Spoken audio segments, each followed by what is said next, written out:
Dzień dobry Państwu, nazywam się Monika Fischer. Witam Państwa na webinarium, które będzie poświęcone programowi EIC Accelerator. Dzisiejsze webinarium jest kolejnym organizowanym przez PARP w ramach projektu Enterprise Europe Network. I podczas dzisiejszego webinarium wystąpią panowie przedstawiciele Komisji Europejskiej. Pierwsza prezentacja dokona pan Grzegorz Ambroziewicz, reprezentujący ASME, czyli Agencję Wykonawczą do Spraw Małych i Średnich Przedsiębiorstw, który opowie Państwu o programie EIC Accelerator. Potem będzie chwilka na pytania do prezentacji pana Grzegorza. Potem kolejna prezentacja będzie pana Augustina ESCARDINO-MALVY, który reprezentuje DG Research i odpowie o Eic Fund, czyli o takim funduszu, który został powołany przez Komisję Europejską, żeby udzielał czy przyznawał finansowanie mieszane, czyli ten blended finance, który jest dostępny w ramach programu EIC Accelerator. I potem znowu będzie sesja pytań i odpowiedzi i na koniec ja opowiem Państwu o tym, jak wygląda sam drugi etap oceny, czyli ten interview. Webinarium jest prowadzony w języku angielskim. Możecie Państwo zadawać pytania na czacie, a odpowiedzi będą udzielane, tak jak powiedziałam wcześniej, po zakończeniu każdej z tych prezentacji. Okay, so there was the short introduction. Sorry, it was in Polish, but I thought it would be easier for the participant just to, to get the touch of the webinar. So, Greg, the floor is yours. You can start now. Just share your screen and go on with your presentation. That's what I want to do. Can you hear me? Yes. That's what I do, and I cannot find my presentation when I open the Teams. I'm trying to open the presentation, but the presentation is not showing, so that's interesting. First, open your presentation and then share your screen. Exactly, that's what I did right now. So okay, just take your time. Okay. And I am now trying to share the screen, close share tray. I'm going to open the share tray again. Oh, here we are. We got it. That's positive. Yeah, yes, exactly. So you can start the slideshow now. Exactly. Do we see the... Okay. Perfect. Perfect, but I cannot. It's not that easy because now I can see my show slide, but I cannot see the button to move back and forth. Madonna. Maybe the arrows on your keyboard. No, because it will. I have to change it in the Teams, not on my screen. Ah, okay. I'm very sorry. We had the preparation meeting, so everything was perfectly working well, and we were prepared. And I know it is something that is. Can you still hear me? Yes. And you can see the screen, right? Yeah, we can see the screen, but it's not a slide presentation, it's just a PowerPoint. Okay, I'm putting now the show. Do you see slide number 2? Yes. Okay, and you see now the 5 main points that I'm going to discuss now, right? Exactly. So go on. And now it's the rational context development. Exactly. Okay, so very sorry for this techie hiccup at the beginning. Witam Państwa serdecznie. Będę mówił po angielsku, ale rozumiem, wszyscy znają świetnie angielski, więc przechodzimy z powrotem na angielski. It's my great pleasure to speak at this conference. It's just to let you know that this is very important for us, that all countries are fully involved what we do. And again, it goes without saying that this is your right to benefit from these funds. This is your taxes that are being used, and you have the full right to take advantage of this support to SMEs in Europe. There are 5 main points that I'm going to cover today. So the whole idea why we are doing this why have we set up this program? A few words about Pathfinder, Accelerator. That's the main core, that's the pride of my work, of colleagues in my units. Then we're going to go to business acceleration services and what's the future. This is the most exciting part, but I'm afraid I can't say much about it because we don't know much about it yet, or anything what is public. Where we are coming from. The European Innovation Council has been established as a result of our thorough analysis of what's the state of play of innovation performance, innovation funding, innovation ecosystem in Europe. We all see that there are some hiccups in these areas. We see that there are issues that needs to be corrected, progress made, and it goes to the lack of breakthrough and disruptive innovations in Europe, basically to create new markets. We need progress in this area. We see there's a clear financing gap between research and development and private investment to scale up companies, scale up startups, and the innovation ecosystem is rather fragmented. Someone told me that companies are left alone in some parts of Europe. I don't know if it's good or bad. That's the line that was hitting me, and I thought I just share it with you. In terms of capital, venture capital, so for the early stage investments, we are under. The level of this capital is much lower in Europe than in the US. There's certain risk aversion in Europe. There's capital goes in the later stage of development of companies, but not at the early stages. And we see here that there's around 7 times less venture capital in Europe than in the US. However, look at us. EIC is here to bridge this gap, to make sure that we have much more budgets in the coming months. Unicorns are the pride of all economies, and I'm the first one to announce to you, if this is the case, that we get a unicorn from our family, from our portfolio. We are close. We're not there yet. This slide shows to you that we are not the leader in Europe in terms of, in the world in terms of unicorns.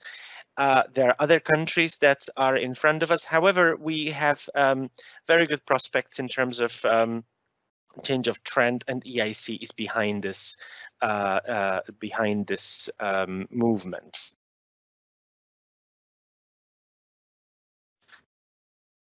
To ensure that companies come over and have a fully fledged possibilities and package of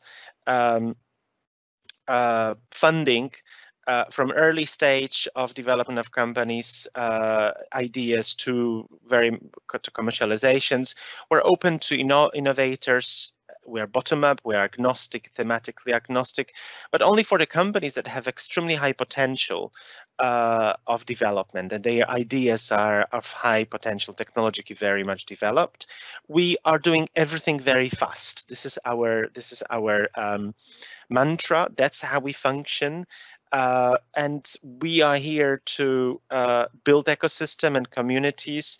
We give access to mentoring, advisory services. We developed the new concept at our level with program managers, and then prizes for breakthrough innovation. That's what is this in a nutshell about European Innovation Council. The first phase started already 2 years ago. We introduced interviews, we started bottom-up calls, we had quite significant budgets, $750 million. We have very good results. The portfolio is already reaching 6,000 companies, but applications was very high level as well. We had interviews, and we are very proud of getting through all the process and giving money to companies from 4 months. On average, it's 5-6 months. Companies get first pre-financing several weeks afterwards. Second stage, 2019, of what we have started doing. Number of applications still are getting high. We have created advisory board, externals to help us out, have a wider look at the market, what is happening and how to adapt, how to best fill in the gap on the market. We have introduced the first private equity, the blended finance, so combined grant and equity, blended finance projects, and again the EIC program managers have been already recruited. We have also provided over 1,000 seal of excellence to companies that did not manage to get funded. But business as usual is the number of applications growing, the number of selected companies is growing as well. Here's the first time we have, in 2019, we have selected 60 projects blended for blended finance.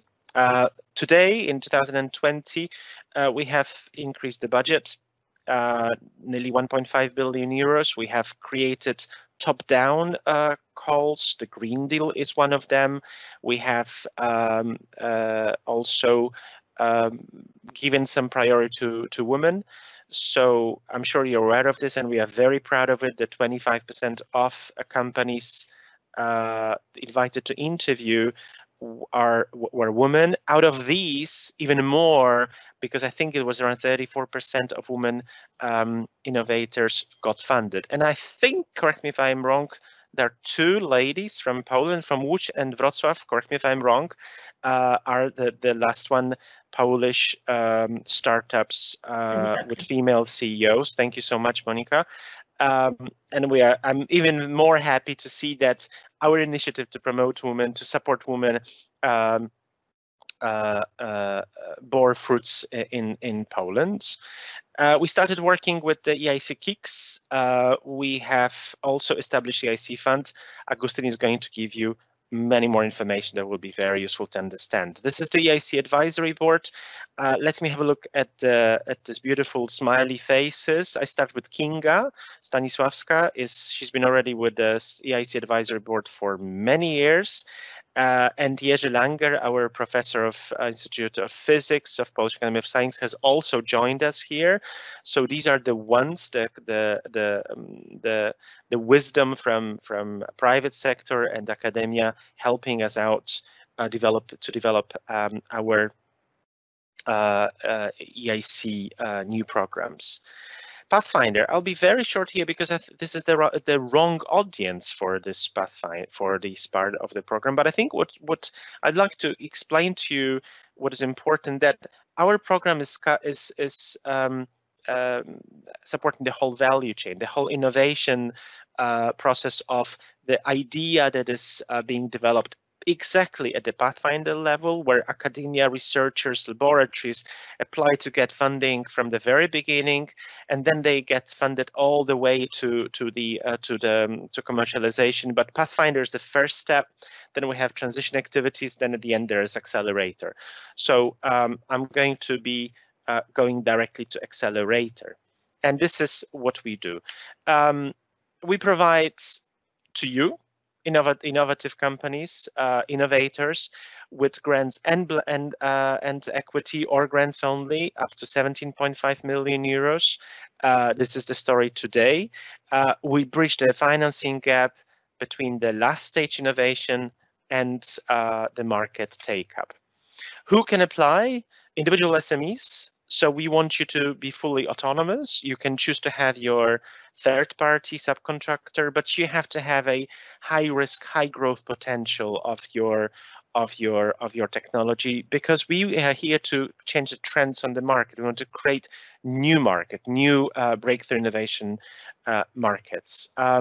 It's thematically agnostic. In terms of TRL readiness, technology readiness level, it's from level 6 until 8.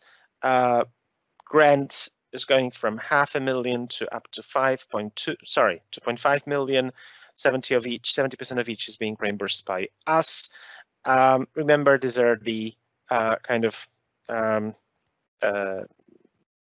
amounts that can be that are equally indicative. If you have 2.6 or 3 million euros, but fully justified, we carefully look at such cases as well. And you know, there are many companies who have been successful even with more financing for grant. In terms of equity, 15 million euros is already a very good ticket. I don't think it's a small ticket. It's already, by Polish standards, it's significant. I will call it even big ticket. So I think it's worth the competition to go ahead for it. I haven't. So the grant. So I think it's something very important. Grant is only from level 6 to 6, from 6 to 8. So we are going from a technology that has been developed, tested, but probably not at the real environment, and then going all the way to the border, which is the commercialization, excluding commercialization. Equity is much wider, so you can cover here any of your activities, including the commercialization, and this is the main difference.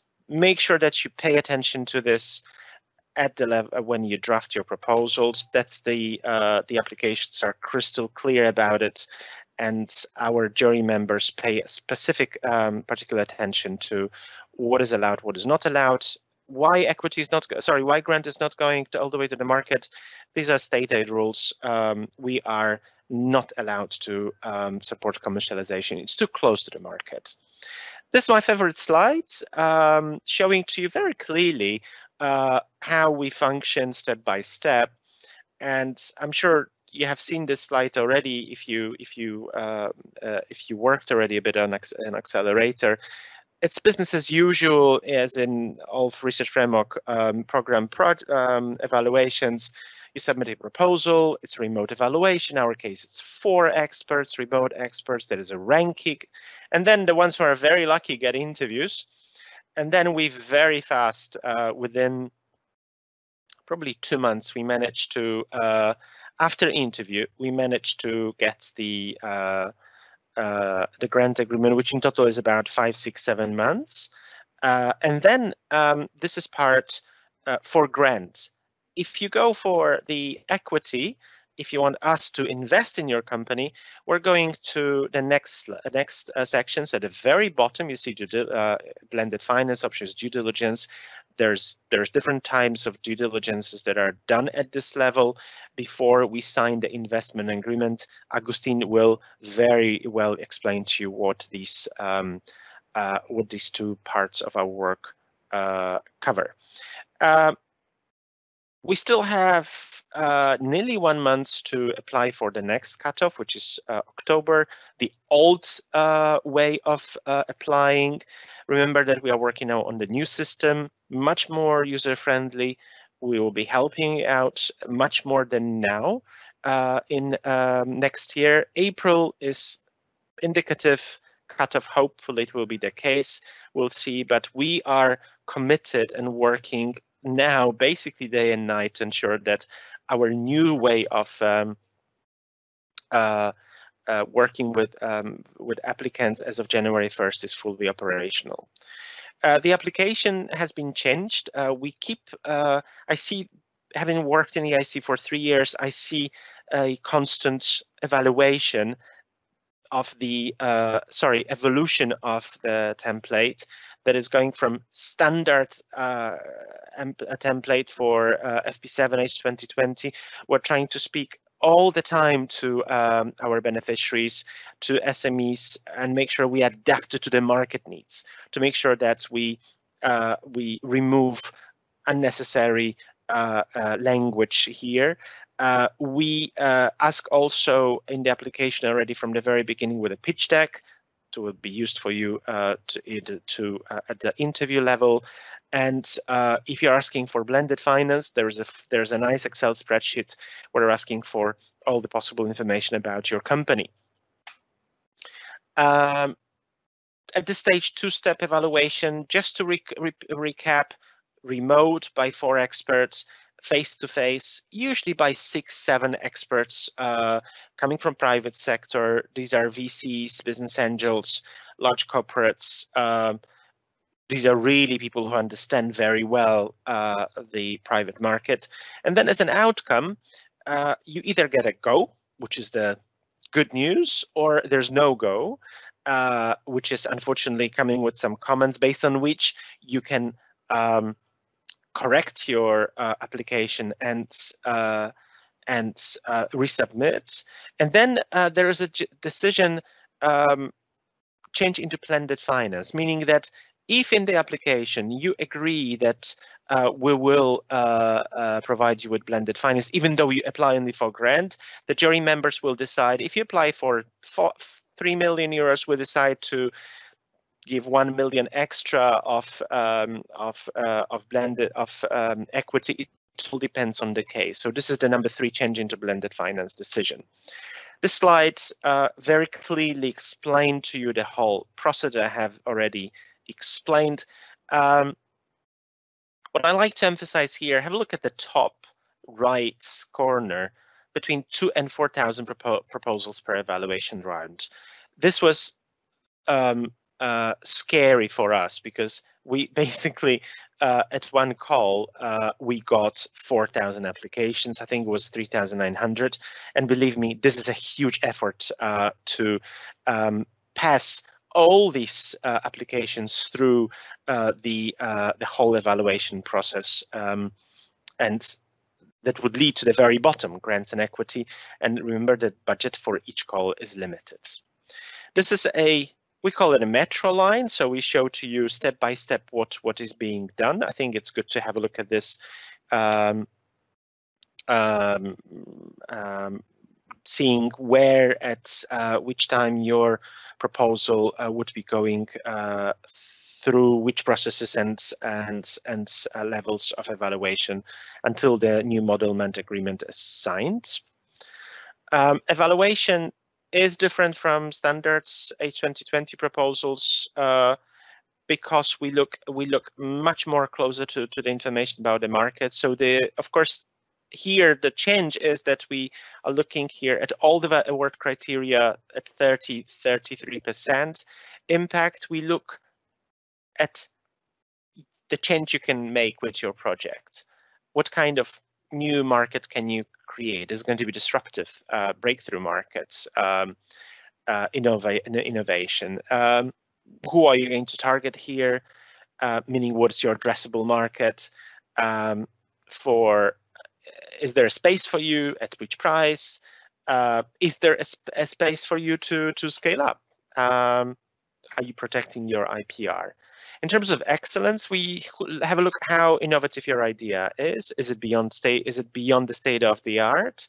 The TRL levels are here thoroughly looked at, and we see if the feasibility, the practical, technical, economic feasibility of your business plan is fine.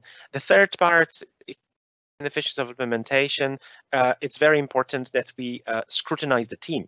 We look here, what is the team, what are the profiles, what's the involvement of a team in the company. The word here that is quite misleading is non-bankability. It's meaning that if your company has or can achieve financing from private sector or anywhere else, that means it's non-bank. We want to help out companies, want to invest in companies that wouldn't be able to get funding elsewhere. This is our job. The innovation, the criteria, the word criteria that I have already explained here. This is another recap of all of them. The one that I haven't explained probably is the scalability. We are looking here if the business plan is clear, if it has a good timeline, and if it's complemented by a track record of your previous activity, of your work. If you're including all the data supporting your business plan to ensure that the success is feasible. The due diligence that is done by EIC Fund, these are the later stage. I don't want to discuss it here because Agustin has a full set of information, but it's just to let you know that EIC Fund is in charge of the preparation of all the documents, the investment contract with the company that will get equity from the EIC Fund. By the way, EIC Fund is a fund that is managing commission fund. It's a separate fund that has been established in June, July. I think it was July. The investment strategy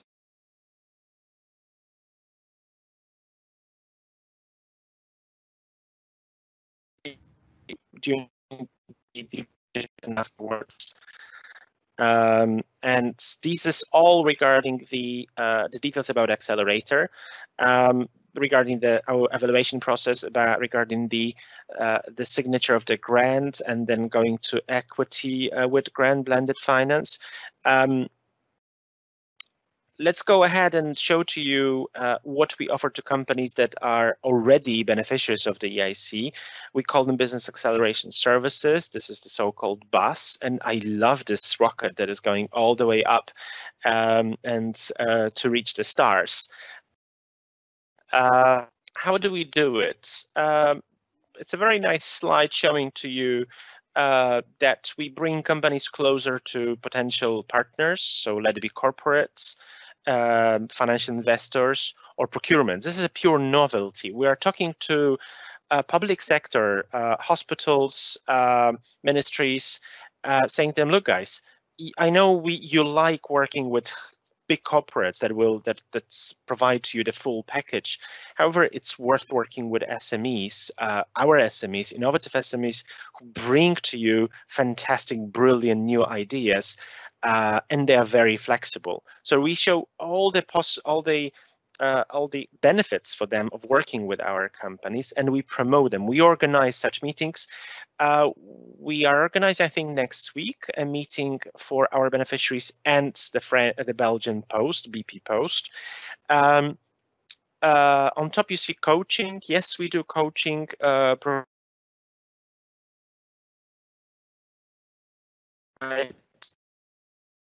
Too, of course.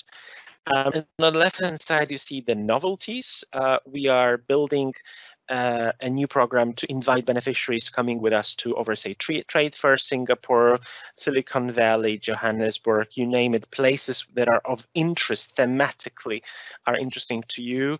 Greenhouse gases neutrality program. We are here looking at making sure that companies that are beneficiaries are able to go in line with the Green Deal, making sure that the damage to the environment is as low as possible, and we are going to help them out working on that. Why do we do coaching? Because we analyze the needs of companies, then we match them with coaching. So this can be about improving the strategy, market entry. Usually US is extremely interesting. And there's one of the beneficiaries who wrote the questioning by the EN come in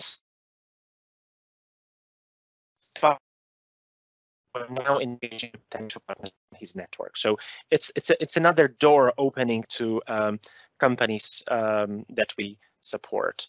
There's a beautiful list of companies that we put together with our beneficiaries.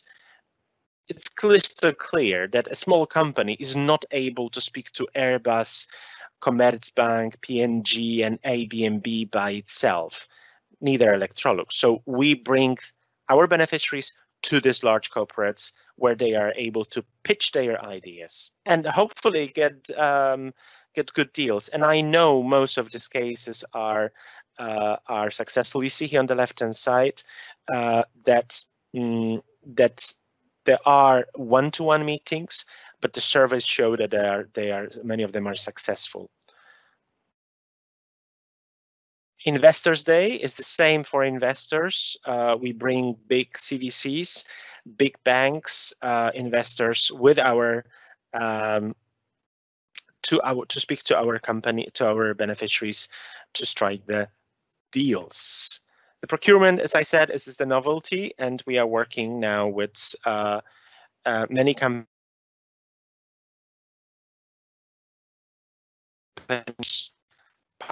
procurers or large corporates, to better understand that our innovative SMEs that are so agile, so flexible, can deliver adapted, tailor-made services to the companies that publish big calls. Community platform is something. It's like a meeting point where there are different initiatives organized where companies can take advantage of and fully participate. There's more details about it. I love this slide, this picture. This is the EIC Hub. It's basically you can filter here all the beneficiaries from all over Europe and beyond who are our beneficiaries, and you can even contact them because there are links there to their companies. You'll see who's doing what. If you need a partner to work in biotechnology, on the left-hand side you see this CEF, where you can find biotechnology partners in Europe. In numbers, in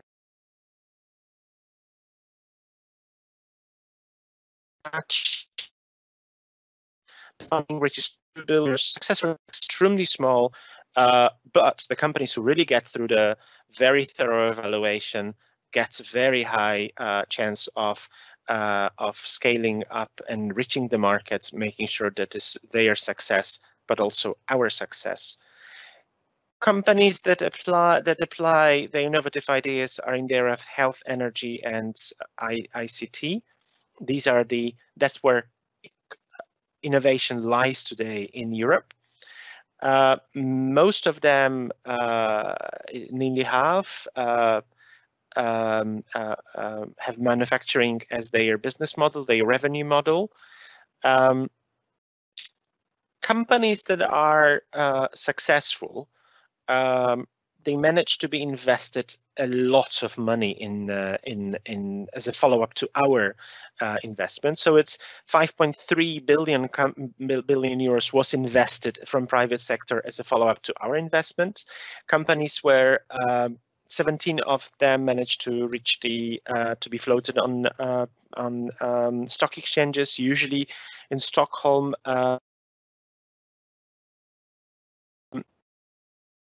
Corporate, I think on the left-hand side is very good list of companies that managed to be evaluated very high, reaching 630 million euros for evaluation of a Swedish company is very promising. I'm really proud of them because this is already close to the unicorn. I know that the 1 million dollar valuation is just indicative, and the success by itself is probably more telling, but I think valuation is also important. It shows what is the real value of the company at this stage.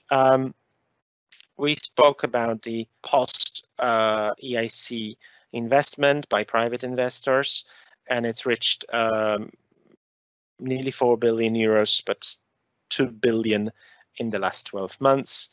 The companies that mainly invest in our companies, the RELEX is on top of the list.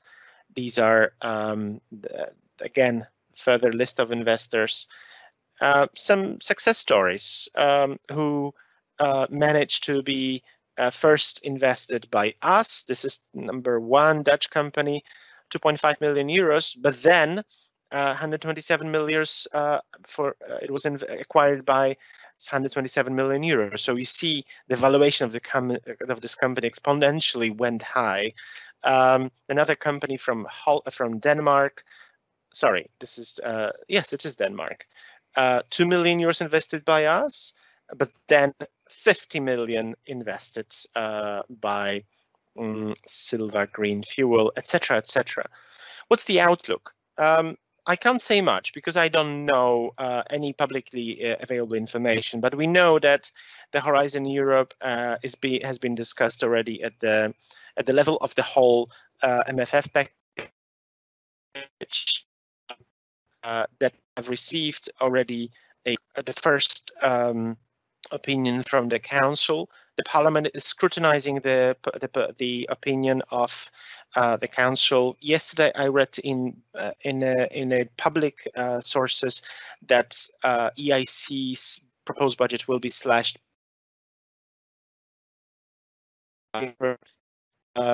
Possibly the third pillar of innovation will reach around 10 billion euros for the whole MFF. This includes already the new generation EU fund, the so-called recovery fund. So there will be budget. I'm really happy here because we clearly see that our leaders understand that innovation is the future, investing in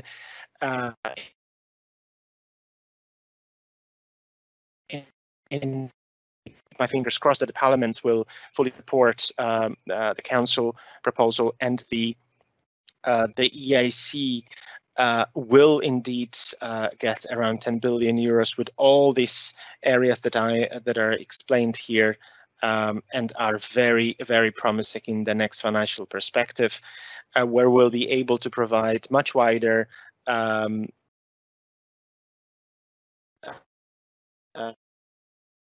there will be grant, there will be blended finance, there will be equity by itself.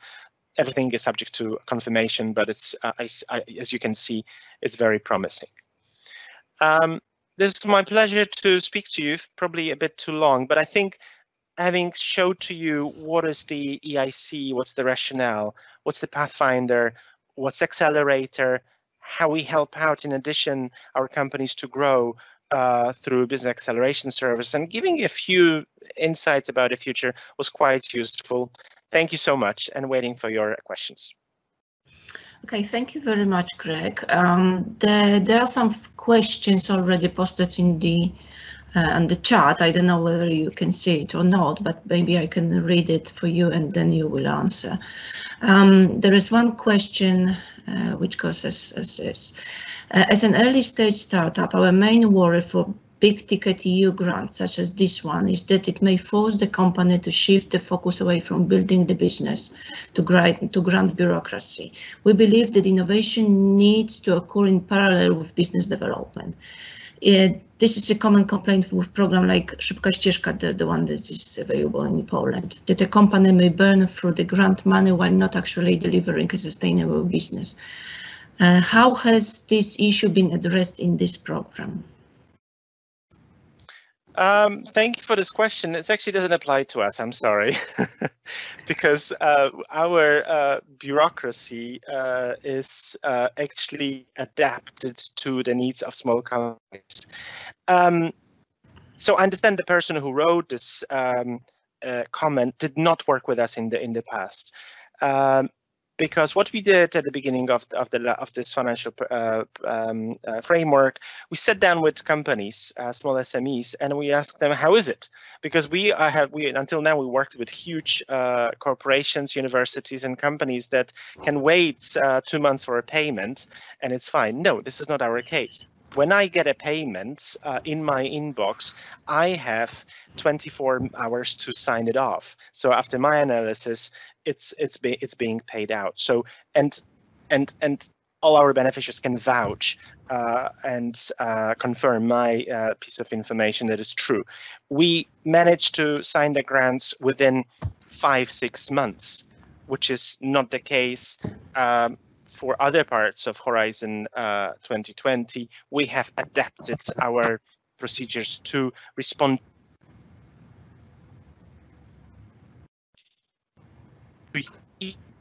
because we have developed a new milestone-based management for companies who will be our beneficiaries.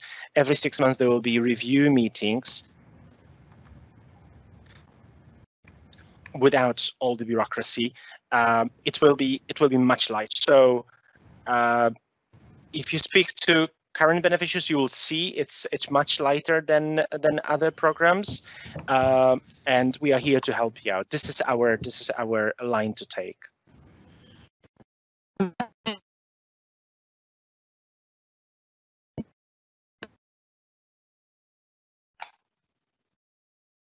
I cannot hear you.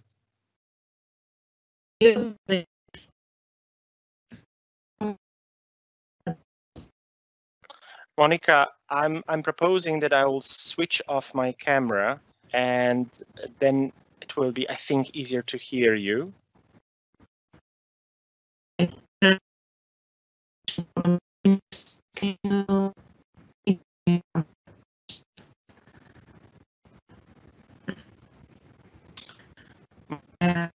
Monica, I didn't.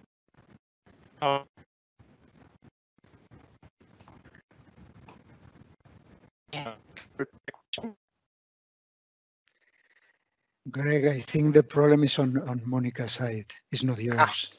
Okay. Because I can hear you very well, but I cannot hear her. Okay. Okay. I think that there was some problems with the connection. I don't know. Can you quick? Monica, why don't you repeat your question?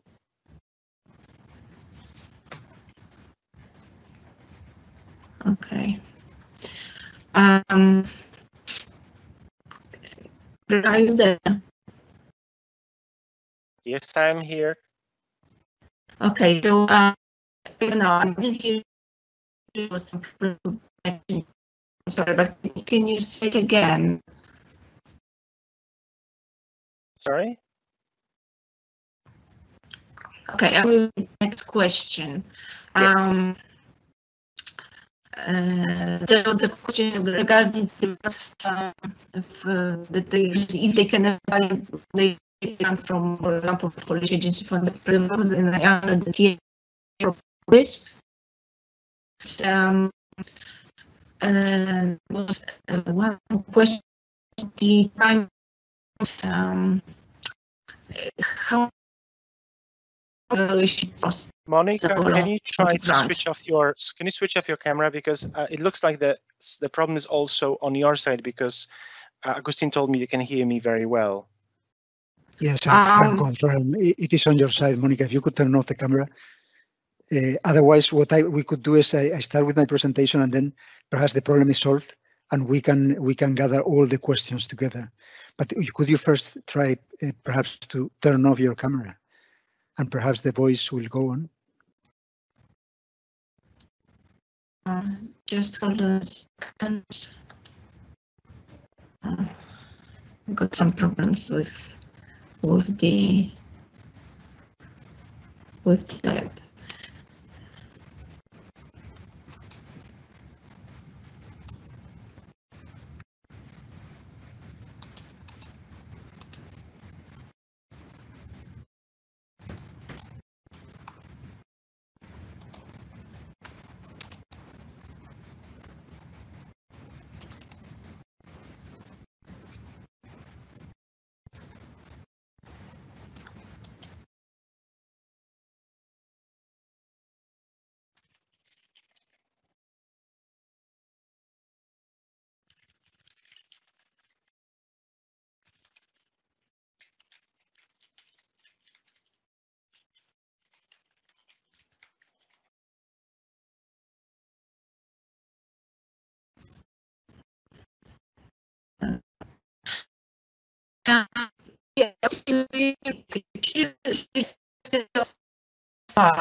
Just a quick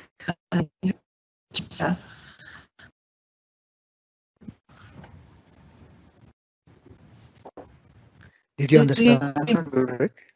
No. No, neither. Did you? Me neither. No, nothing. Okay. Let me.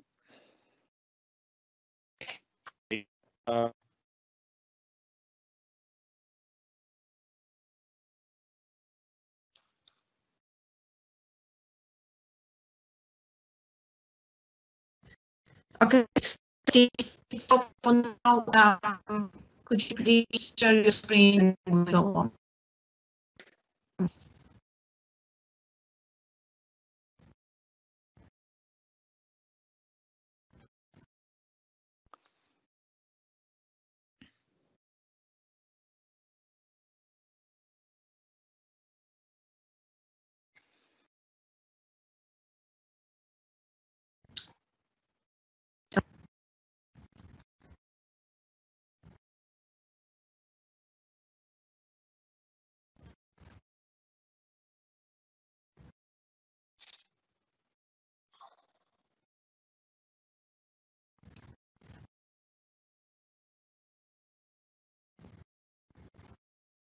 It's very poor connection, no?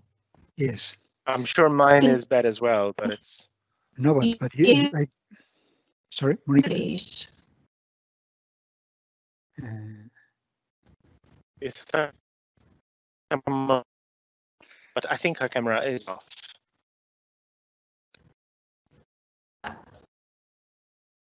Your position, there's some presentation, then if there are okay. Okay.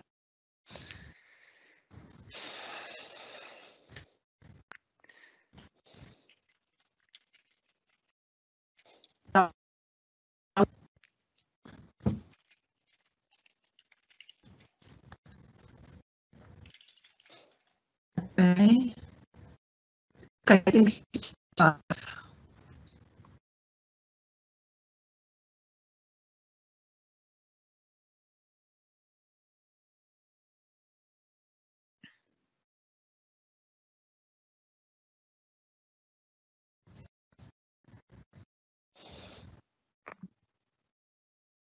Okay, in early stage startup, our main worry, a big ticket EU grant such as this one may force the company to shift its focus away from building the business to create bureaucracy.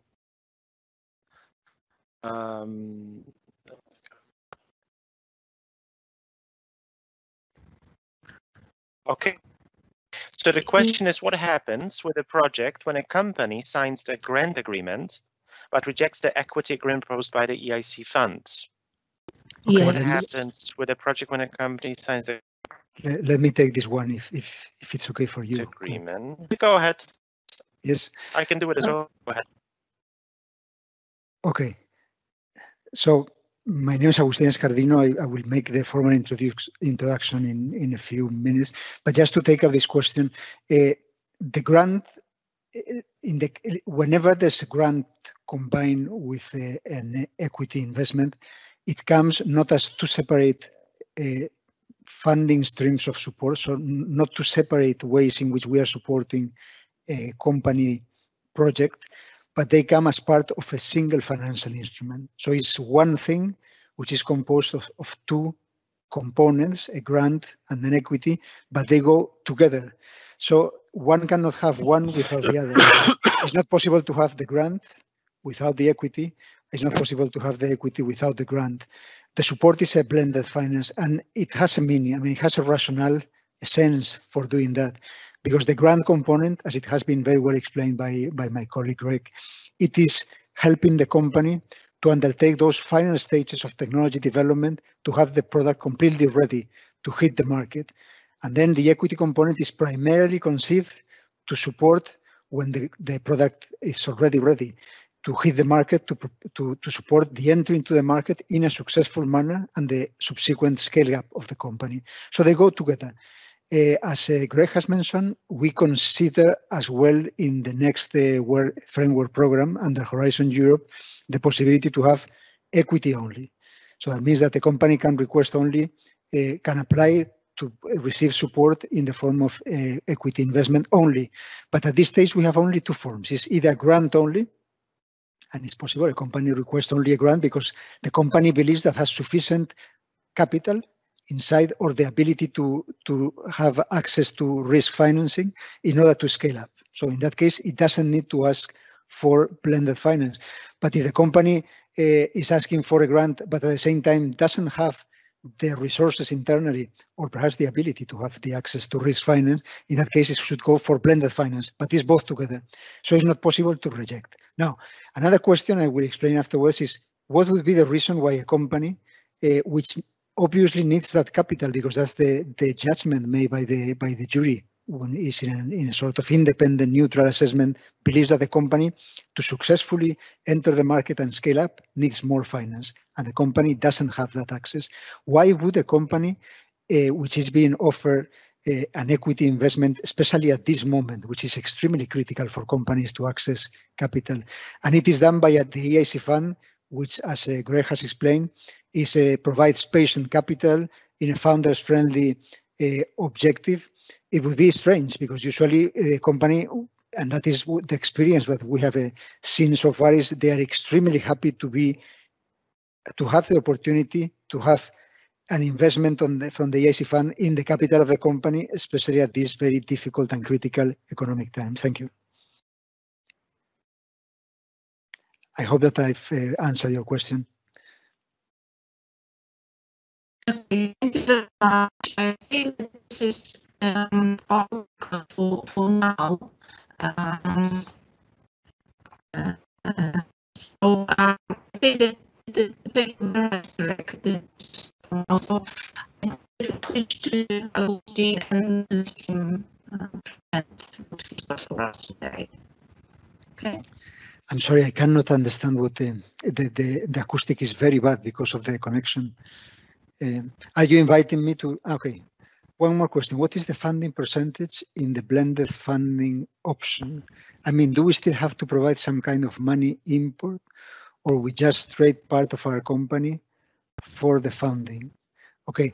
In the blended finance, as it has been explained by Greg, is always a support with a financial instrument called blended finance, which has two components. One is a grant component. A grant is a subsidy given to the company, which once received, it becomes part of the own resources of the company. So it's not a grant that we expect to be reimbursed in case of a successful technology development. It becomes part of the own resources. Now, the investment, it is an equity investment in the company, which materializes in the EIC Fund.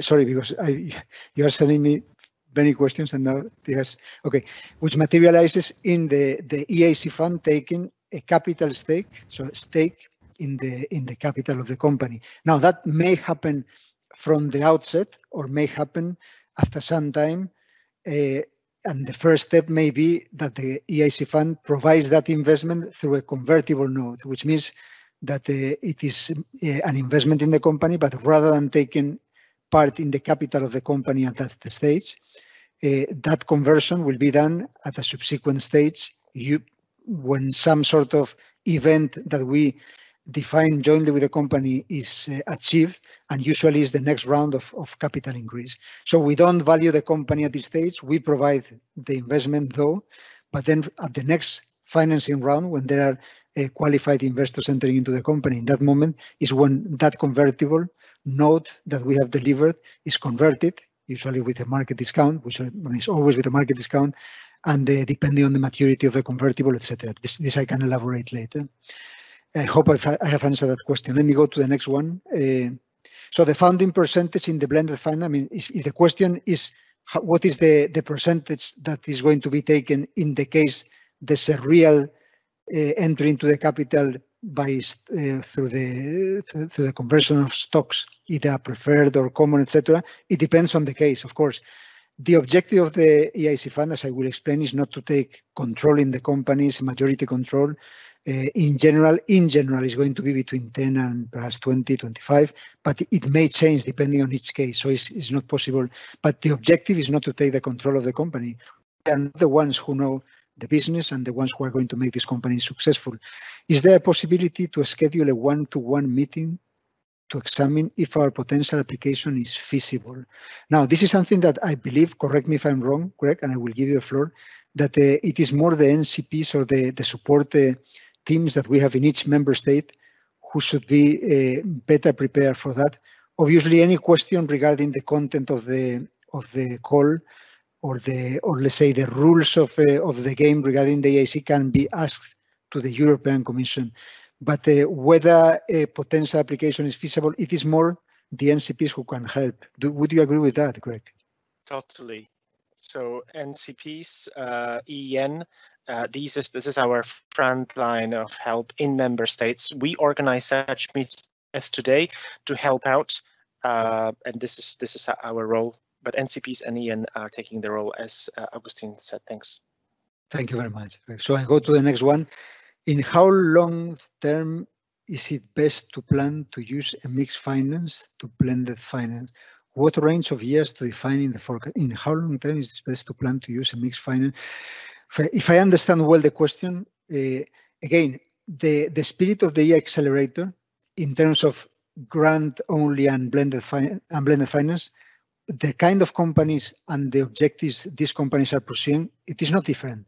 The only difference is that a company which has sufficient financing to scale up or sufficient access to risk finance to scale up, perhaps they only needs or only request a grant, ask for a grant, in order to complete the final stages of technology development. But in any case, we are looking for the same kind of companies which have a very, as it has been described by Greg, it's a breakthrough technology which can perhaps create new markets, change things, is something which certainly, as compared to the state of the art, is an important evolution, backed by very good teams and with a very strong ambition to scale up. It's not that a company which just to complete the technology development and then just acquire some short share in a very small market. No, what we want here is companies that really have the ambition and the potential, because of all the things, again, product, team, etc., to grow very fast and potentially become unicorns. Of course, will not, but it is the same one. Now, the question is that for those companies which believe that they don't have sufficient own resources or access to risk finance, in that case, they say, okay, in order to be successful, we are going to ask together for the blended finance, because it's a combination of the grant together with the equity. Now, how long is best to use a mixed finance? I suppose here the question is, what kind of a scenario for the use of that equity that you are asking you should contemplate? We are not here providing equity for the next 10 years. Here is the equity which allows the company to successfully reach the market, successfully start the scale up. Now, I can give you examples. We see many cases in which a company asks for a grant for, again, completing some last stages of technology development, and then the equity component they are asking of the blended finance is, for example, to do the first demonstration at commercial scale, which requires, sometimes depending on the sectors, are very capital intensive. For example, is the case on energy, in the clean energy field. Then part of the equity goes for the first pilot manufacturing plant, not for the next 20 years, but it's the one they need in order to put, because they need to manufacture the product at scale in order to, in addition, reduce the costs as a result of economies of scale. And then perhaps they need some equity in order to jump from one member state to the whole EU, or even to enter some regional markets in other parts of the world. For example, some part of the equity is in order to enter the North American market or the Asian market. Again, if we take the example of clean energy technologies, that is critical, because some of the very good renewable energy resources, for example, may be primarily in other parts of the world, and it makes sense to tap on those resources first in order to develop the technologies and decrease costs. So you see, it depends on what the company wants to do with the equity. What would not be a good proposal is to say we need equity, because the question immediately from the remote evaluators and the interview, the jury at the interview will be, okay, you need the equity to do what? And that to do what is always linked to a business plan, a financing plan. So what is the growth of the company? The company is planning to grow through a number of milestones, which are linked, is part of the business plan and must be linked to the financing plan. And that is where it is important to see for each one of those milestones, what are the resources that the company has already, and what are the companies that the company what are the resources that the company need from external investors, being commercial lenders or being equity investors. So that's the idea. Now, I go to the next question. Okay, is there a possibility to scale? Okay, you have mentioned already. Again, I think everything is fine. Monica will be back in a few minutes. So I think all the questions that I've No, I am already here, Agustin. Okay, excellent. Go ahead, Monica. Now I can hear you well. Do you have more questions? There is one more question. I don't know if you see one more question. Is what is the funding percentage in the blended funding option? I mean, do we still have to provide some kind of money input, or we just trade part of our company to the funding, to fund? Okay. I mean, the capitalists. Yeah. Now I can understand the question. I have tried to answer, but the reality is that my answer was not what apparently is being asked. No, it is very clear. An investment is an investment in the capital of the company. Now, as I will explain afterwards, but I take the opportunity here, as I mentioned, that investment can take place in let's say like two steps. The first one is providing a convertible note to the company, which means it's like giving a loan to the company, but it's not a normal loan. It's a loan as part of the convertible, which means that can be converted, and it usually can be converted after 1-2 years. So there's some maturity for the conversion, and usually the conversion takes place at the next financing round. Imagine that the company does not, during the maturity, doesn't have a financing round. In that case, it will be converted at a specific amount of money. Now, that conversion, or either a direct equity position or that through a convertible loan, when it is converted, lists that amount that is provided by the EIC Fund, it is provided in exchange of part of the capital of the company. Of course, the company doesn't need to do anything else. That is like selling part of the company to the EIC Fund. It's not like in the case of a grant that the company needs to match it, part of it with it is completely different. The grant is a subsidy, so it's provided to the company completely. Have I answered that question, Monica? I think yes, but because you didn't have a chance to go through your presentation, so maybe we just started with right now, and then maybe there will be more questions. Okay, so I'm going to do it. Let me just I close for the time being the chat. Yeah. Then let me start the slideshow. Yeah. Yeah, that's the first thing. Sorry. And now I go to this. This is the one I put on. But the problem is I've put now just the slideshow. Perhaps I cannot ask for the sharing. Let me just do the following first. Well, we can see we can see I know, your but I need, first of all, can you see my open chat, right? Yes, I can see your can you see the presentation? Dashboard. Yeah, I see the presentation. No, but you just see, start the slideshow. No, you don't see mine. You see the one. I see. This is mine. Can you see it now? Yes. Yes, it will be in a few minutes. Yeah, just hold on. Yes. Okay, so now I start the presentation. Okay, it wasn't your. Okay. Can you see it? Yes. Okay. Go on. So my name is Agustin Escardino. I'm work for the European Commission. I'm in the team which has been setting up the EIC Fund, which I will explain now.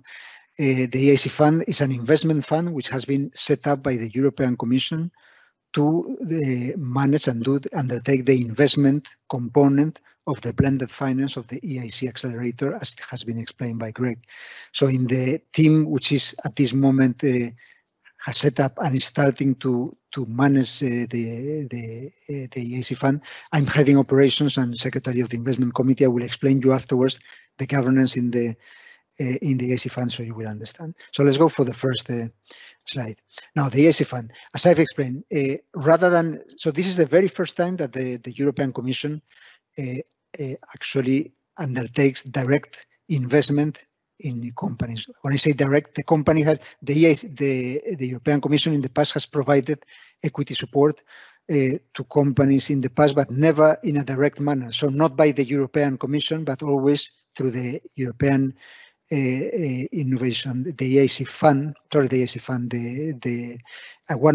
one branch of the European Investment Bank, which is the European Investment Fund, which operates as a fund of funds. So we're giving a budget to the European Innovation Fund, and the European Innovation Fund was putting that money into a number of funds, and those were the ones following the different criteria that we were setting up, defining, they were investing in the companies. Now, this is the very first time that the European Commission is doing that. And of course, rather than doing it directly as part and everything combined in our balance sheet of the EU budget, we create an investment fund in Luxembourg, of which at this stage the European Commission is the only investor in order to do this. So that the European investments, the EIC Fund, an investment fund, was setting up, as Greg has mentioned, on the 22nd of June. Now, the question is that it is now it is set up, it can already make the investments that I will explain afterwards. But that doesn't mean that we have waited until the 22nd of June to start examining the different pre-selected proposals from the first cutoffs from the Accelerator. As Greg has explained, the very first cutoffs were at some point at the end of 2019, and they undertook a process of a grant preparation and grant signature, which was quite fast. So all those companies which have gone already through 4 different cutoffs. So cutoff, as Greg has explained, is a permanently, the EIC Accelerator is a permanently open call. Companies can submit a proposal at any moment, and so it's always, it could be tomorrow morning, tomorrow afternoon, the day after. Now, what we do is we collect periodically all those proposals which have been submitted.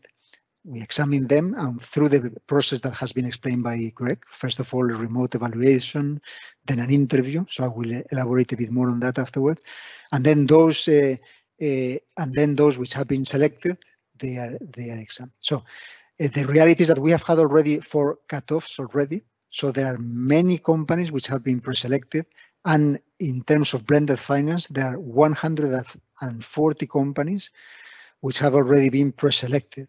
Pre-selected means, and this is important because we have had some questions in the past weeks, that they are, in principle, the EIC Accelerator is going to make a blended finance investment in these companies, which comprises a grant component and an equity component. I say in principle because, as Greg was mentioning, clearly indicated in his slide, this is subject to the due diligence by the EIB.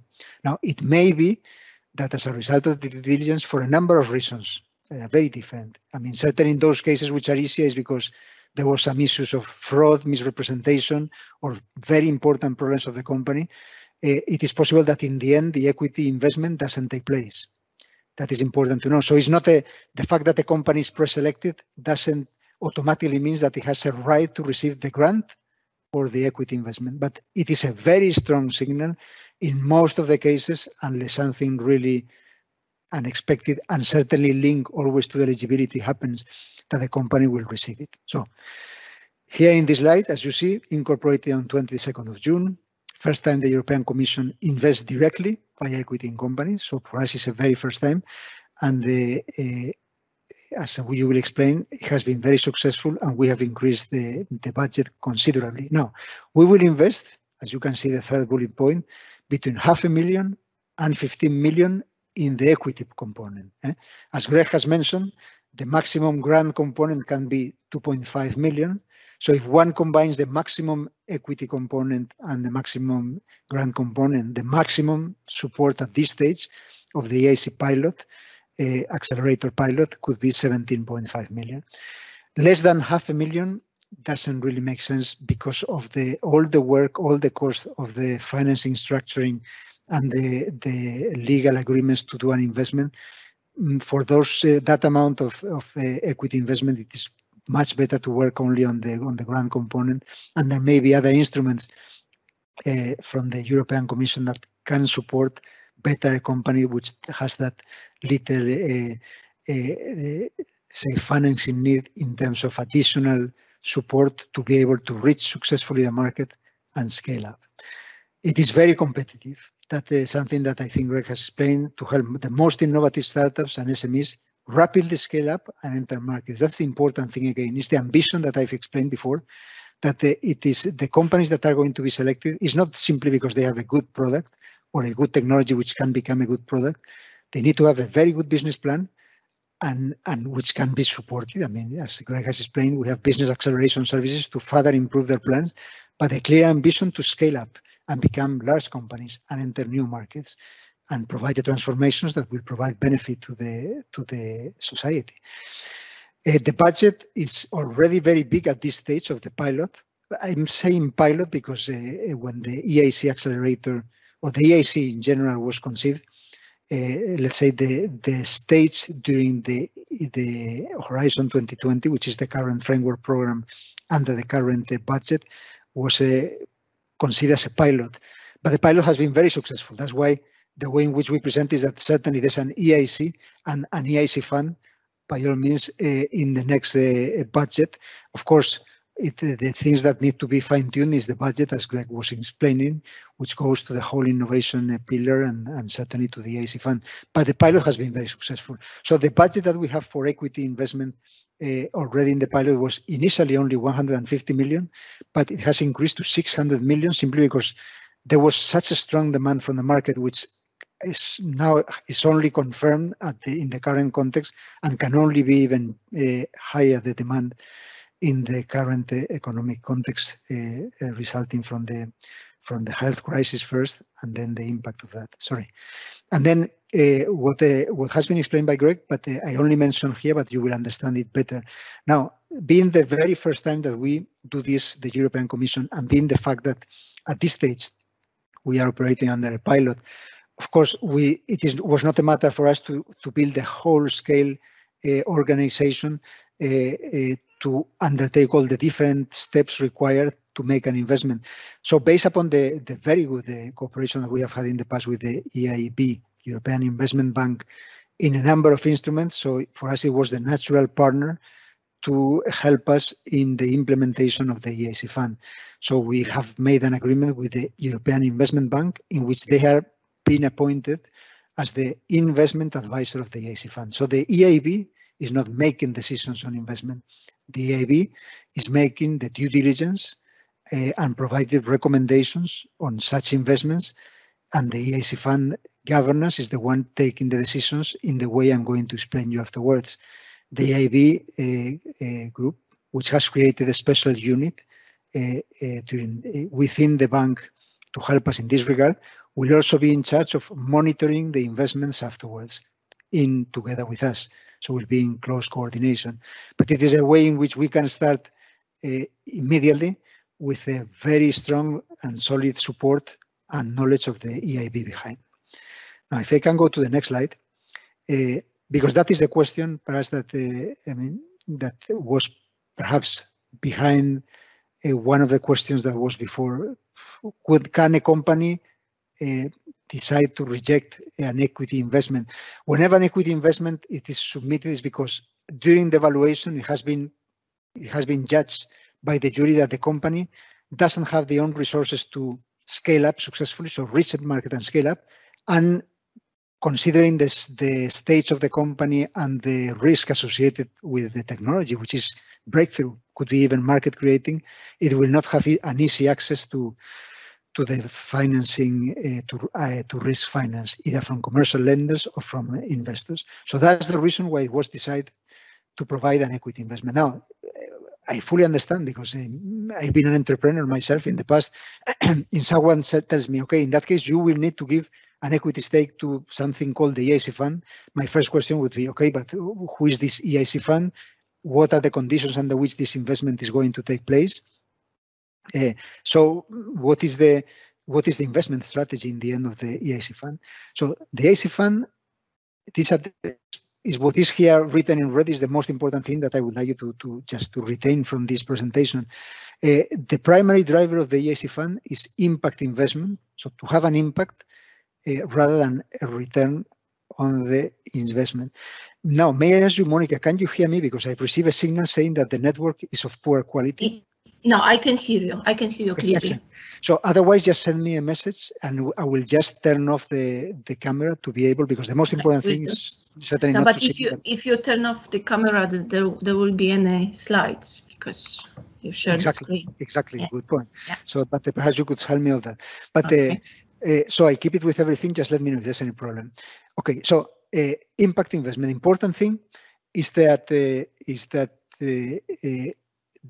so what we are pursuing is not to have a fast return on the investment, or let's say market standard return on investment of 2-3 years, which means that depending on the sector, it puts a lot of pressure because perhaps in IT sector, that is something that is feasible for the companies, but in clean energy sector, for example, having a return, a decent return on the investment after 2-3 years, it is in many cases not possible. So that's why we detect the financing gap in the market in terms of access to risk finance, that it is what the EIC Fund is precisely trying to fill, that financing gap. Okay, for us, the most important thing is impact investment, which is impact in terms of being able to fill that financing gap, and as a result of that, facilitating that these companies which have developed those technologies which are breakthrough, market creating, and can deploy important benefits for the society, reach the market and scale up, creating, as a result of that, jobs and contributing to economic growth. That is the impact we are seeking. So that's what we are looking first.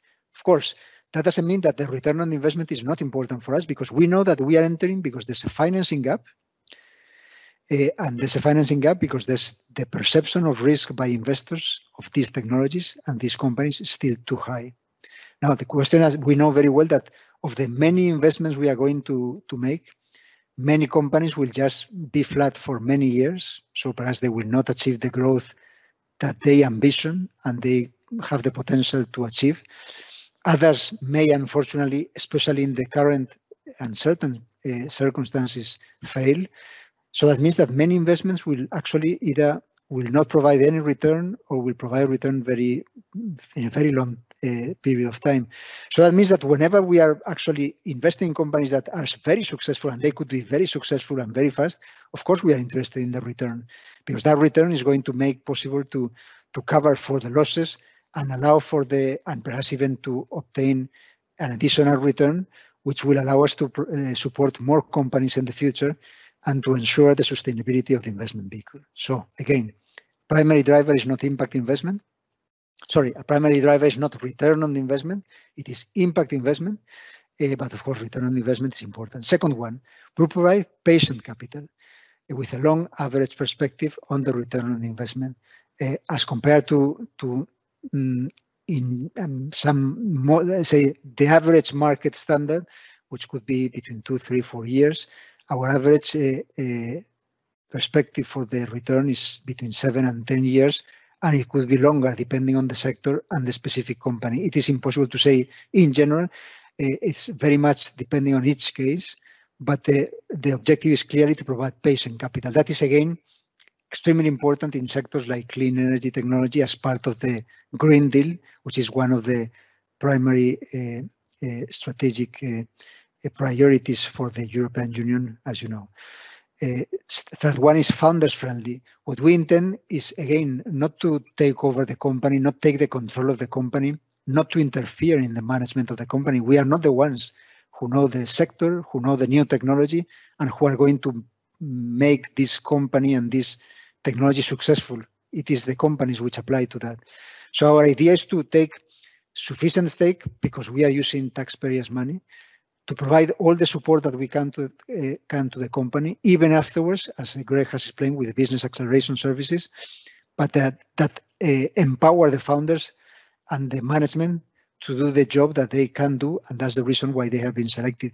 Among other things, this is translated at the moment of the investment support of the EIC Fund. So at the moment of the investment, that whenever we are going to enter a loan as investors, because in some cases we could co-invest with other investors, but so it could be that the company comes already with a number of companies with which the company is already in contact, and those investors, they say, okay, we invest for as long as you, EIC Fund, because we trust all the analysis that you are going to make. We invest only to the extent that you also enter. So that is a co-investment. Okay, I will explain afterwards in which way we are going to do that. But whenever we are entering a loan and it's a young company, it's a startup, rather than valuating the company and taking a stake in this company now, which of course will lead to a valuation which is perhaps not as high as after 2 or 3 years when the product is ready and in the market, and that will mean that the dilution of the founders and the management will be much higher. We postpone this entry into the capital through a convertible note. So we postpone the dilution. We will only convert that at a later stage when there are other qualified investors entering. Of course, we will do it with a discount, but it's a way in which we support that the founders, through all the different stages of financing that they are going to face in the process to scale up a large company, they keep a very large, sufficiently meaningful and large shareholding stake, which is what is incentivizing them and motivating them to continue doing a very good job. And the exit strategy is too early. I mean, it will depend on each case. We have seen already in the companies applying that some of them are targeting already IPOs in a couple of years. So it will depend on when the moment arrives. How do we select? It has been explained by Greg, so I will only jump to the two streams that you can see at the bottom of this page. So again, if I go to the interview, once after the interview the company is pre-selected, it is pre-selected in the case of blended finance to both things, is the grant component and the equity component. They go together as a part of a single financial instrument called blended finance. That means that from the moment they are pre-selected, there are two parallel streams or processes which take place, one leading in a relatively short period of time. I mean, actually it's extremely fast. As Greg has explained, it's 2 months after, in general, and I would say in most cases, 2 months after the pre-selection, so after the interview, the company can have the agreement ready to be signed, and then once signed, receives immediately the pre-financing, which is very good because that allows the company to have a financing buffer, which allows to undertake the technology development last stages of the project, but at the same time, especially in the current economic difficulties, not to have problems of cash availability. So sufficient runway to continue until the equity materializes. But again, as I mentioned, the equity investment is subject to the due diligence undertaken by the EIB, and of course, the due diligence will be afterwards assessed by the investment committee and by the board. So it's not just the due diligence. The due diligence could say raise a number of issues, but it depends in the end of what is the recommendation of the investment committee and especially the final decision by the board. And so everything is subject to that decision by the board of the EIC Fund. So, and the other stream that you can see here is for the due diligence, and which ends up with the equity investment, which is the equity investment is the signatures, I will explain you afterwards, of the legal documents of the investment agreement, which could be one or several legal documents, is the equity investment or the convertible note, or it could also be the shareholders agreement, which the company may have it already, but may require that this shareholders agreement needs to be modified for the entry of the EIC Fund, or in case there's no shareholders agreement, it may be necessary to set up one among the all shareholders in which all the different conditions, the way in which the shareholders are going to interact is included. Now, this is the process of the equity investment that I will spend a bit of time here explaining the role of everyone. So what you see on your left hand when looking at the screen, which has a background in white, this is what has been explained before by Greg, is the application, from the application to the pre-selection. Here is written selection, but it's a pre-selection of the companies, which follows the interview. As I've explained, afterwards there are two parallel streams or two parallel processes. One does not appear here, which leads to the grant. And what appears here with the background in gray, I would say, is the process which leads to the final investment, which again can take two forms, either in convertible note, relatively fast, no dilution for the shareholders at this moment, or it could be a direct equity investment. So what happens there in this process? So once the pre-selection takes place, usually the decision is taken on a Friday, but it depends on the selection, on the jury and how it's working. But okay, at the end of a week that takes place, within the next, let's say 5 working days, which is the following week, the information is being transmitted from the Commission to the EIB, which is again the investment advisor, that all this list of companies has been pre-selected from that cutoff. And from this moment, the EIB, again, the investment advisor of the EIC Fund, contacts the companies in order to, well, congratulate them, certainly, first of all, and then to explain that they are going to undertake a due diligence process as investment advisors, so the EIB doesn't take any decision for the EIC Fund. And in this context, they are going to base the beginning of the due diligence on the documentation which has been submitted by the company, all the documentation, together with the evaluation summary report stemming from the end of the evaluation stage. But then, of course, they need additional information from the company, which is going to be included in a due diligence questionnaire, pretty standard document that the EIB is using, which contains additional questions to the company regarding many things, leadership, in particular is a business plan, financing plan, because the most important role of the EIB here when undertaking the due diligence is not the technical due diligence of the technology or the project. This is something that it is assumed that it is being undertaken during the selection stage. But the important role here of the EIB is knowing that this company, in principle, unless something important happens, may receive an equity investment from the EIC Fund, is how to find the best financing structure and the conditions, so it's the best financing structure, how to structure this investment, either in one single payment, either in tranches. When I say payment, it's not a payment, one single investment, or in tranches, and whether to use first a convertible note, whether direct equity, perhaps some conditions that it should be subject to a subsequent round of financing in the number of years. So all these conditions is part of the financing structuring that the EIB is undertaking, but there could be additional questions, additional conditions, depending on each case.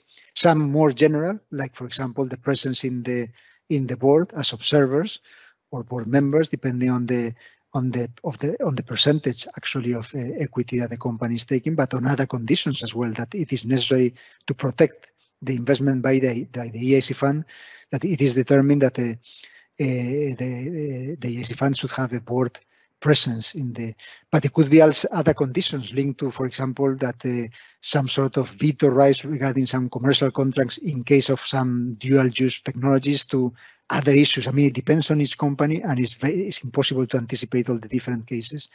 But all these elements are taken into consideration by the EIB as investment advisor.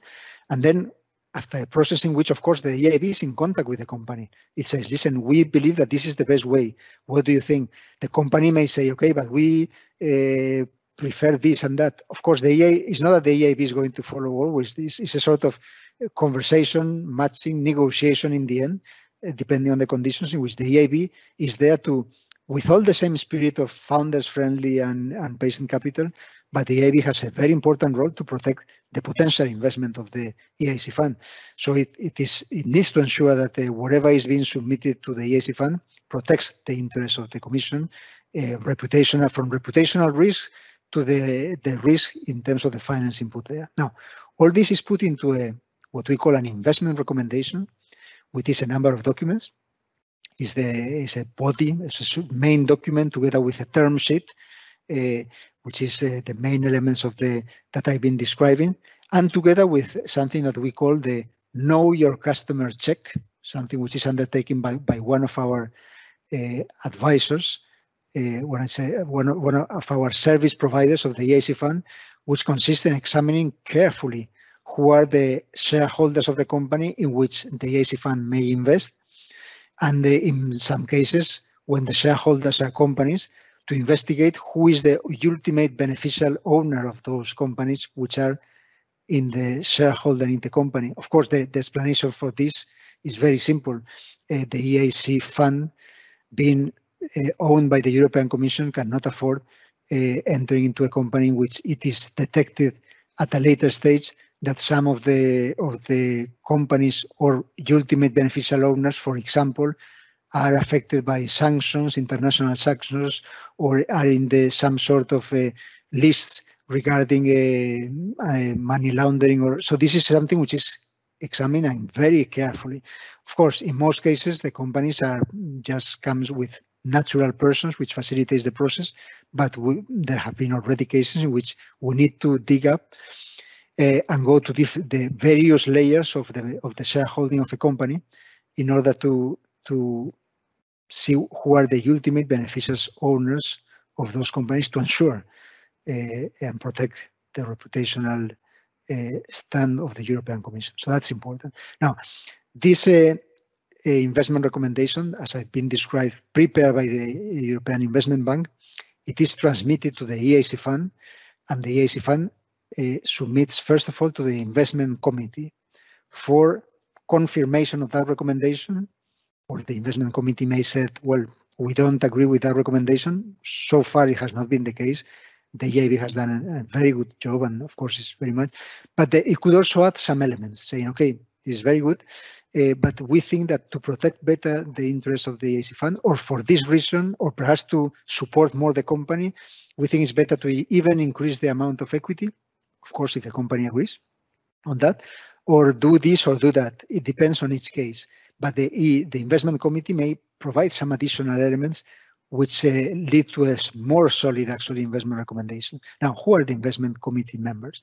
The investment committee is formed by 8 members, 1 chairman from the European Commission, who is basically doing, most importantly, a very important role is to chair the meetings and steer the discussions.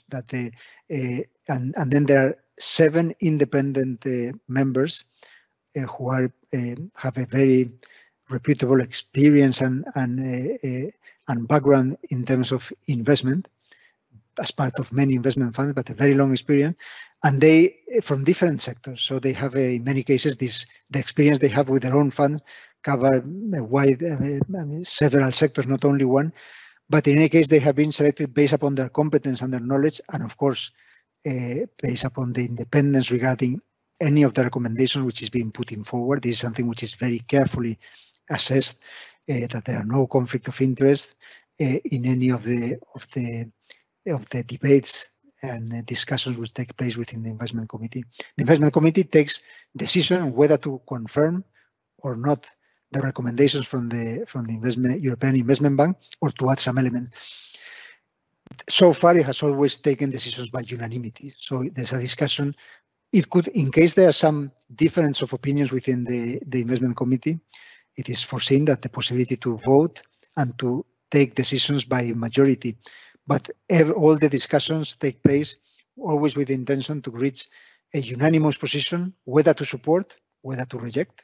The investment has only been one case, and because of very strong concerns regarding the reputational risk of the European Commission, and then go ahead. So the sort of investment recommendation which comes from the investment committee, so it could be again a confirmation or some additional elements, is submitted by the EIC Fund to the board of the EIC Fund, which is composed by 5 members, 2 A directors, 1 B director, and then 2 more directors which are more focusing on compliance and other issues.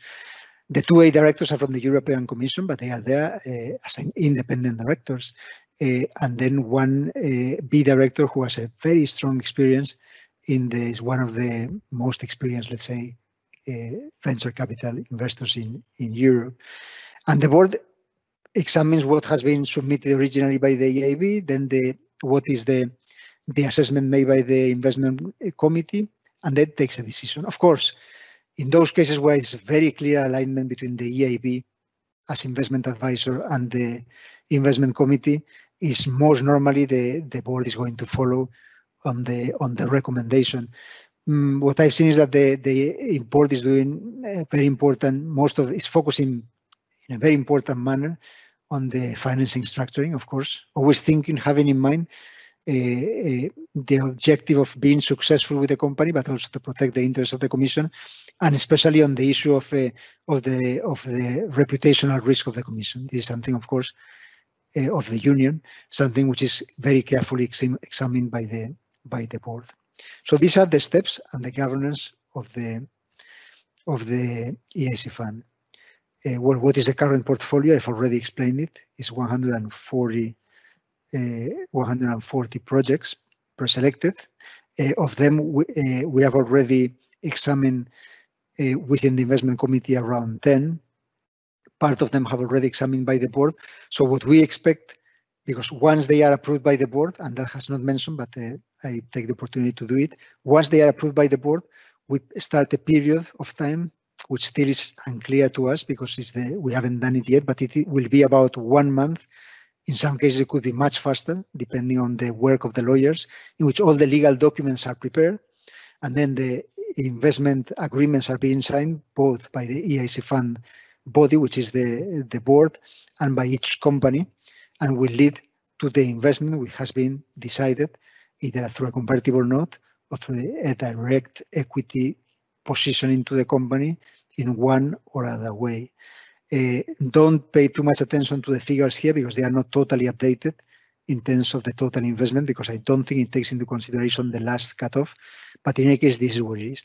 Now, I've got more slides afterwards, but I think it's much better, Monica, that I stop here and I just will wait for questions, because I'm sure there will be many, and like that we can provide the opportunity to anyone to ask any questions they may want. Let me just see how I exit from here and so, okay? Thank you very much. Thank you very much. Thank you very much, Justin. So we've got a few questions, so I start reading them, okay? Can the applicant still get the grant only if they got pre-selected for blended finance, but for some reason applicant will not be recommended to equity investment after due diligence? Sorry, could you repeat, because I couldn't, if it still can be selected for, sorry? It's because it was the question that there was the applicant was selected for blended finance, but for some reasons they did not pass the due diligence process. Can they apply for the grant only in that case? It's not that they apply. Let's say the company has been selected for blended finance, which, as you have very well explained, Monica, it has two components. It's the grant component and the equity component. Now, as everyone has already understood, the grant component is faster. We have a very process which has a lot of experience, and everything can be done within a framework of 2 months usually. And once the grant agreement is signed, the company receives the pre-financing. So in most cases, in the course of the due diligence, the company has already received the grant. Now, the question is, the company has received the pre-financing of the grant, is doing the work, and then for a number of reasons, which again, is not going to be at all the general rule, but it may happen, either because the EIB is recommending, for whatever reason, I will explain the cases, not to do the investment, or the investment committee, that things can lead to two sorts of cases. In fact, one is really a recommendation not to invest. That, what we have seen, it will only be in cases, please take my words carefully, because of course every case is different, and we have only seen part of the cases, and we can discover cases different in the future. But it will be in cases of fraud, clearly misrepresentation, that the company is pretending doing something that is not being done. There has been fraud. There are very strong concerns about money laundering, about the corruption behind, about the politically exposed persons as part of the shareholding, or you see, cases which really can create a problem for the Commission from the perspective of reputational risk. Those are the cases in which there may be a recommendation not to invest, and then it's up to the board to decide what to do. There may be other cases in which a decision from the investment committee, so it's not the decision to invest or not, it's the recommendation of the investment committee, it is put on hold because something has been discovered which makes it very difficult to know what is the exact situation of the company. Let me give you an example, because it's real. I mean, it has happened. Imagine a company which has a perfect pitch. Everything is done very well at the evaluation. And at the evaluation, as Greg has explained, there are a number of things which are examined. Is the technology for the excellence, the impact, so what is the potential of the technology, but it's also the implementation. So the company, at the moment of doing the evaluation, had an excellent team, for example. And then after 2 or 3 months or 4 months, something happens in the company, and then the leadership team appears like not in as good situation as when it was so, because perhaps the one person, the CEO has left, another person. So in the end, we see that there's no even leadership team. I'm going to the extreme case. In that case, of course, it was something which was just very well at the moment of evaluation, but afterwards something has happened which changed the circumstances. Of course, rather than saying, okay, in that case, we are not going to invest, what we are doing is we put on hold, we explain to the company, and we use all the resources that we have, and all the capacity in terms of helping this company, as part of what has been explained by Greg in terms of business acceleration services, to build again the team, because of course we cannot put our investment in something which doesn't have a team. Doesn't make any sense. Or there are any other unforeseen circumstances which is changing completely the picture of what we have in front of us. Of course, again, those will be exceptional cases, not the general rule, but cannot be excluded. I'm not sure whether I've answered the question, Monica. Yes, I think it was. Okay, no, I haven't answered the question, because the question was what happens with the grant. So in those cases where that has happened, so let's say either the equity is being put on hold, while it is being put on hold, the grant continues. Exactly. Okay, if it's rejected, the equity, the only question is to understand what are the reasons why it has been rejected.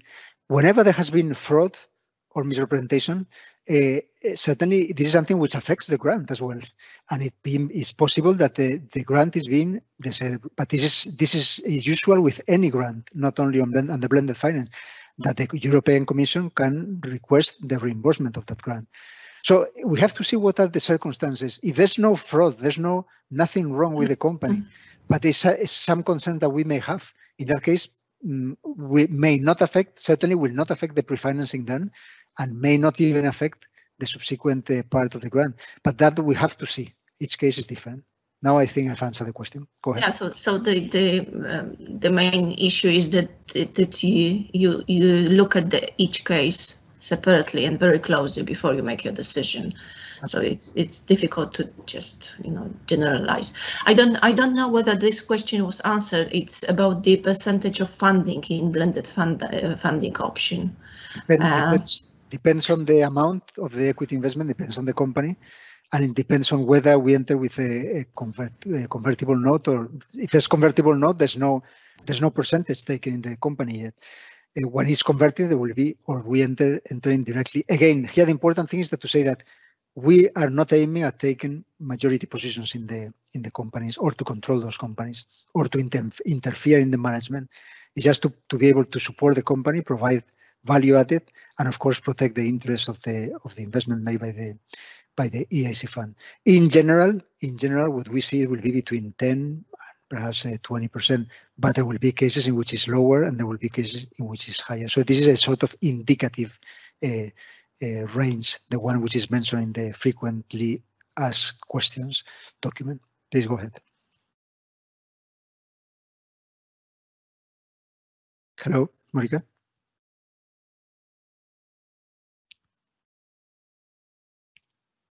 Do you have any? Yes, there is another question. It was about there was another question about the possibility to schedule a one-to-one meeting to examine if the potential application is feasible. But I think it's the question to national contact point rather than you. But yeah, okay. So another one was in how long term is the best to plan to use a mixed finance to blended finance? What range of years to define in the forecast? That I've already explained it. You explained it. Okay. It is not for. Okay. It's not for investments which. It's not for actions or milestones which take place in 10 years. What we are supporting here at this stage, the EIC Fund is supporting the reaching successfully the market and successfully starting the scale up, which could be a number of years. It's difficult. It depends on each case, but that's what we are targeting, because for subsequent stages, So what we are targeting is actions in which, at the maximum, it is important to mobilize, together with the EIC Fund investment of 15 million, perhaps 2 or 3 more times that, to reach perhaps 70 million or 100 million even of companies. That is what we are targeting now as a stage of a company scale up. Of course, it is not for subsequent stages in which companies require much more capital for other series that they are targeting. So it's something like this. Is the entry. successful entry and successful starting of scale up or something what they need. And they are not going to be concerned in the next, let's say, 3, 5 years, 5 years, 6, but it depends on each case. Okay, there is another question. How long companies should be on the market to get selected? What is the minimum income companies should have in order to have more chances to become a part of Accelerator?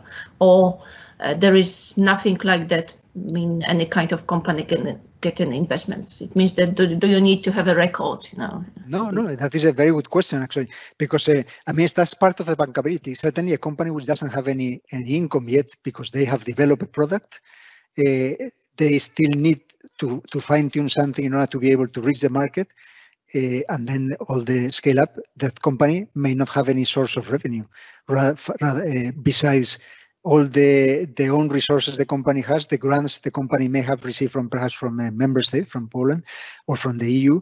So it's not so that is one case, but there could be, the opposite is also true, that companies which have already some sources of revenue, even which are considerable, companies that even have access to some financing.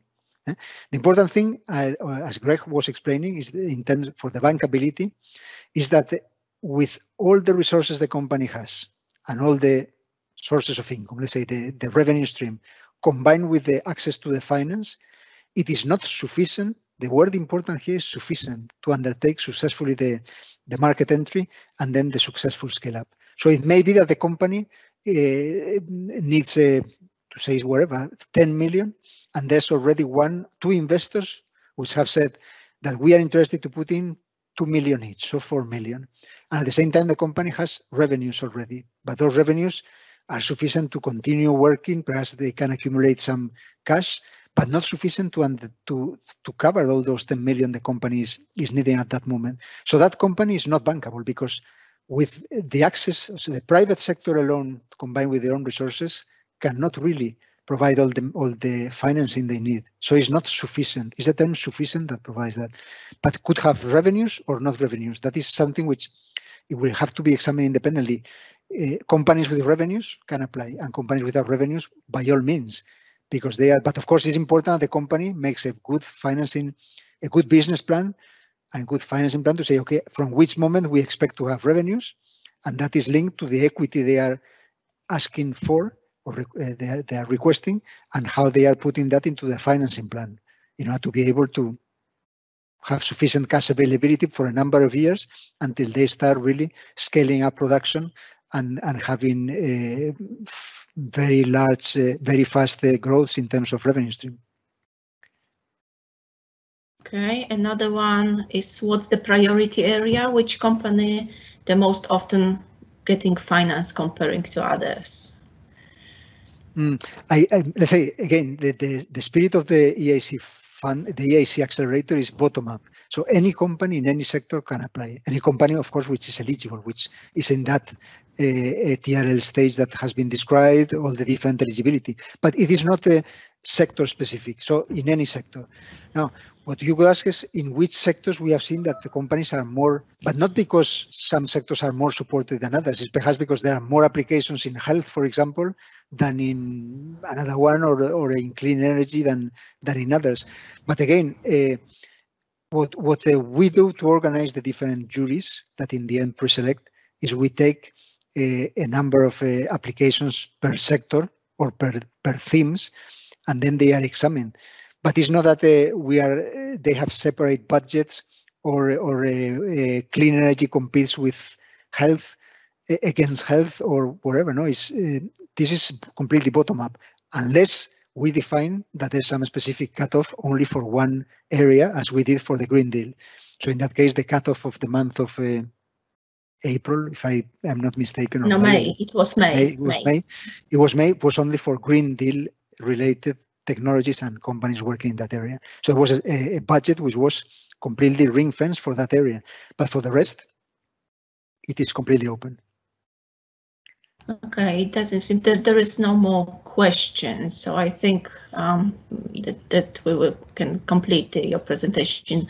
Thank you very much. I'm really sorry for the inconvenience that was caused by I think that the network was not working well No, don't worry, Monica, because it happens every day. We are making presentations or even meetings. Something may happen, but it didn't affect at all the quality, I think, of the presentation. What I hope is that for all the participants, it was interesting and useful. And well, we welcome, as Greg has mentioned, the presentations of your proposals, because this instrument has been conceived in order to support companies at your stage, and especially in the current economic circumstances. Thank you very much. Thank you very much. See you. See you. Okay, so I will switch into Polish now, so it will be easier. Szanowni Państwo, więc teraz jest czas na ostatnią część prezentacji. Kilku dosłownie slajdów, kilka slajdów, w których opowiem Państwu o tym, jak wygląda, jak przebiega interview. I oczywiście proszę pamiętać, że ja nie biorę udziału w jury, nie jestem członkiem jury, natomiast uczestniczyłam w kilku spotkaniach, w których uczestnicy jury występowali i opowiadali, jak to wygląda, żeby Państwu przybliżyć, żebyście po prostu wiedzieli, na co jesteście przygotowani. Czyli drugi etap prezentacji, czyli drugi etap oceny. I tak naprawdę to przesłuchanie to składa się z takiego 10-minutowego briefingu.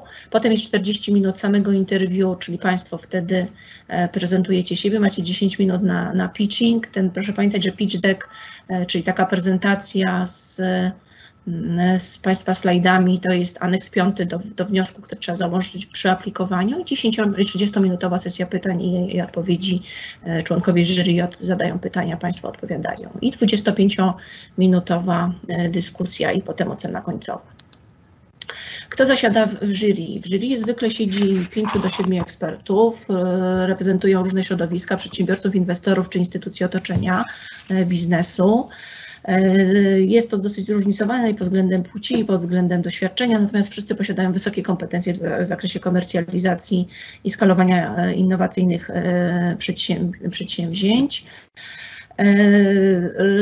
Zrównoważenie jest również pod względem geograficznym, to znaczy nie jest tak, że reprezentacja jest tylko krajów Europy Zachodniej, są też przedstawiciele Europy Wschodniej, z Polski jest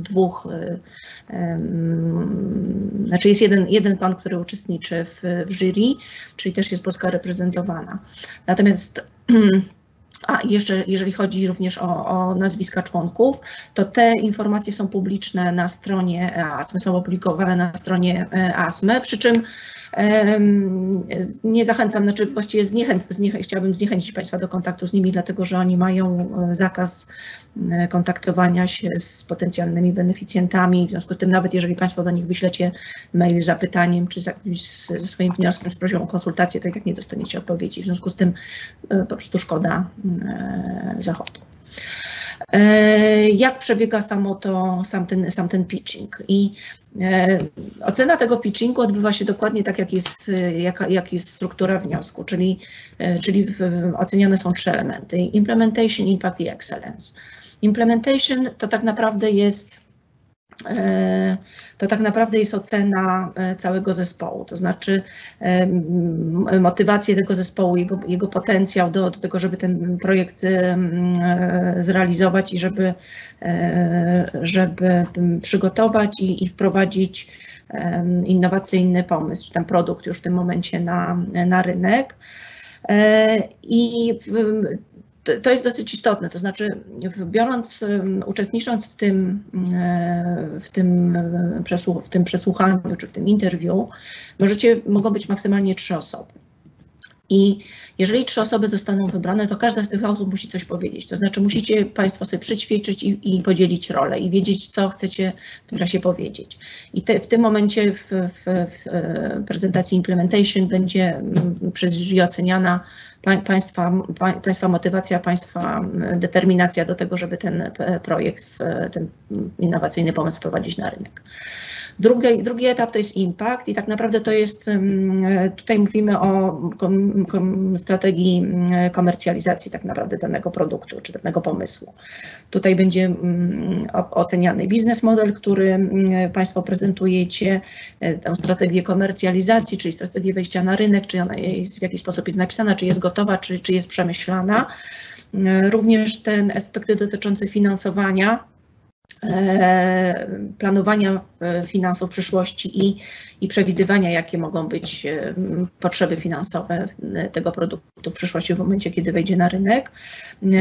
Potencjał, czy macie potencjał do tego, żeby się przeskalować, żeby po prostu gwałtownie rosnąć, jeżeli dany produkt zaskoczy na rynku. I czy są zdefiniowane potrzeby finansowe, właściwie potrzeby kapitałowe, to znaczy jakiego rzędu to equity jest Państwu potrzebne, czy macie przemyślane to, czy przeliczone, czy gdzieś policzone. I trzecia część to jest excellence i to dotyczy już samego pomysłu i samego produktu, czyli tak naprawdę oceniany jest, czy cały ten pomysł, czy on jest możliwy do zrealizowania, czy tak naprawdę to jest feasibility of the idea, czyli czy on rzeczywiście może być zrealizowany, wprowadzony na rynek, czy to rozwiązanie, istotne jest, czy to rozwiązanie jest nowe, czy ono ma potencjał do tego, żeby utworzyć nowy rynek, nowy rynek zbytu, czy może jest na przykład znacząco zmieni istniejący już rynek w danym obszarze. Więc to są te elementy, na które jury będzie zwracało uwagę. Teraz jeżeli chodzi o sam pitching, samo już to wystąpienie, tak jak powiedziałam, to jest przygotowanie tego, to jest już na etapie składania wniosku, bo już wtedy trzeba ten pitch deck wysłać. Tak jak powiedziałam, 3 elementy muszą być opisane, trzeba przećwiczyć to. Musicie Państwo, zanim pojedziecie na to spotkanie, czy ewentualnie teraz to są one online, musicie przećwiczyć to wystąpienie, wiedzieć, kto co mówi i kiedy. Prezentacja, tak jak powiedziałam, maksymalnie 3 osoby kluczowe, ważne dla projektu i każda z tych osób musi coś powiedzieć. Nie może być osoba, która się nie odezwie, bo jury się tym zainteresuje, będzie pytać, a właściwie to pan, pani, co tutaj, czym się będziecie w projekcie zajmować. Skupić się na najważniejszych punktach i zaprezentować biznesową stronę projektu. Nie musicie prezentować wniosku, ponieważ jury w czasie tego briefingu 10-minutowego, który jest na początku, to jest takie podsumowanie wniosku. Każdy z uczestników jury ten wniosek przeczytał, w związku z tym oni wiedzą, o co chodzi. Nie trzeba powtarzać tego wszystkiego od początku. I kolejny etap to jest sesja pytań i odpowiedzi. Pojawiały się też takie pytania, czy te pytania są wcześniej ustalone, czy jury się jakoś umawia, które pytania będą zadawać. No nie umawia się, to znaczy pytania wynikają zwykle z tego, co oni usłyszą od Państwa. Może się okazać, że mogą pytania dotyczyć wniosku, a mogą prosić o jakieś dodatkowe wyjaśnienia, jeśli się okaże, że na przykład czegoś im brakowało w trakcie tego pitchingu. Może być tak, że jeżeli mają dużo pytań, no to będą Państwo przerywać w trakcie odpowiedzi, jak już uzyskają odpowiedź, bo chcieliby zadać kolejne pytania. W związku z tym też się trzeba przygotować, nie trzeba się tym denerwować, po prostu taka może być sytuacja. I takie dodatkowe informacje, które są dosyć istotne, to jest, proszę pamiętać, że jednym z istotniejszych elementów, który trzeba przygotować i poprawnie wypełnić przy składaniu wniosku, to jest aneks 4, to jest Financial and Corporate Information. To jest taki dokument, w którym Państwo opisujecie tak naprawdę swoją sytuację finansową. Trzeba się do tego przyłożyć, to trzeba poprawnie wypełnić, bo jeżeli to nie będzie poprawnie wypełnione, to większość pytań, które będzie komisja zadawała w trakcie pitchingu, znaczy w trakcie tego interwiu, to będą pytania dotyczące finansów. Dlatego, że oni chcą mieć pewność, że sytuacja finansowa jest jasna danej Państwa firmy i że można Wam jakby powierzyć te środki do zarządzania. Ten aneks 4 składa się z 3 części. Pierwszy to jest ta analiza zysków i strat, potem są przepływy finansowe i na końcu jest bilans To jest w formie Excela, tu trzeba po prostu wszystko powypełniać. Jeżeli staraliście się Państwo już wcześniej szukaliście inwestorów, to też trzeba napisać. Tu zresztą w tym aneksie jest taka rubryka, żeby wpisać to. Te wszystkie informacje powinny być albo w aneksie, albo we wniosku zawarte. Istotne są też te wskaźniki, które pokazują, w jaki sposób projekt będzie realizowany. I ważny jest też taki element product value proposition. To jest tak naprawdę coś, co ma przekonać Państwa klientów do tego, żeby ten produkt kupić. Czyli tak naprawdę co tym swoim produktem możecie Państwo zaoferować konsumentom. To jest też istotny element i to też we wniosku powinno być zawarte. To znaczy musicie Państwo się zastanowić, co tak naprawdę chcecie tym swoim produktem osiągnąć i dla kogo on miałby być. I tak naprawdę to są wszystkie informacje, które chciałam Państwu przekazać. Dosyć krótko i zwięźle, natomiast wiem, że ponieważ to interview nigdzie nie jest opisany i nikt o tym szeroko nie mówi, to sobie pomyślałam, że przy okazji tych dwóch prezentacji Grega i Agustina te krótkie informacje dotyczące samego interwiu się Państwu przydadzą. No i tak naprawdę to już wszystko z mojej strony. Tutaj widzę, że nie ma żadnych dodatkowych pytań, więc chciałabym bardzo serdecznie podziękować Państwu za udział w tym seminarium, w tym webinarium. Ja oczywiście zachęcam Państwa do śledzenia naszej strony Enterprise Europe Network, na której się będą pojawiać informacje i ogłoszenia dotyczące nowych webinarów, które dla Państwa organizujemy. No i jeszcze taka informacja, że prezentacje będą dostępne na kanale YouTube Polskiej Agencji Rozwoju Przedsiębiorczości. Może nie od razu po samym seminarium, webinarium, ale w ciągu kilku dni na pewno. Także dziękuję serdecznie Państwu za udział. Do widzenia.